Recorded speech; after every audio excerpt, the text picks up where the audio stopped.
I'm Rachel Moore, and this week in Financial Focus, we are talking about that time of year again. Tax season is upon us, and joining us is KTNV financial analyst Steve Budin. Steve, thank you so much for being here with us.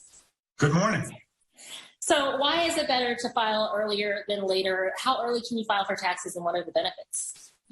Well, first and foremost, when can you file? Technically, you could file today, but you cannot file until you have all of your necessary documentation, a W-2 wage statement, 1099s, investment statements, mortgage interest statements. So my advice would be is, use your 2020 tax return as your guide as far as what type of paperwork you would need. This year, it's a little bit more complicated. Many of our viewers might have received some government benefits. So you may have to wait for the government to get you those 1099s or the IRS letters if you were taking advantage of the child tax credits. But once you have all of that paperwork together, then you can file. Two main reasons you'd rather file earlier than later. Number one, if you are entitled to a refund. The earlier you file, the quicker you get your refund. Now, with all of the identity fraud going on, this also protects you from somebody stealing your identity. If somebody steals your identity and files a tax return, they get the refund.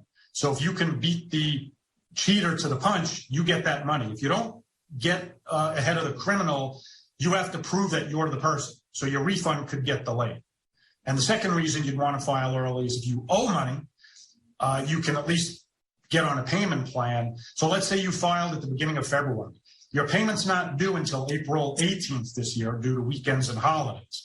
So it buys you a couple of months, to get your finances in order to make that final payment. Anything after April 18th, you would pay penalties on. So you talked about some of the government benefits that some people may have gotten. I know the pandemic has had an effect on a lot of people's taxes this year. Can you talk about that a little bit? There were all kinds of programs that were implemented to help many of our viewers out.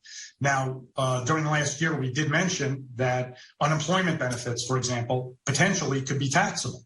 So you have to make sure you document correctly that you received unemployment benefits, or else you'll pay penalties on undeclared income. Now, a Form 1099-G will come from the government telling you how much you received in unemployment benefits. And then on the flip side, you may be entitled to some money back in the form of a child tax credit, easy for me to say. And again, you have to get IRS verification letters to prove that you are entitled to those credits. So you may have to wait a little bit to get those forms, and hopefully the government will get those out quickly. And the quicker they do that, the quicker you can get your return. Steve Budin, thank you so much for being with us today. Sure, you're welcome. And we'll be right back after this.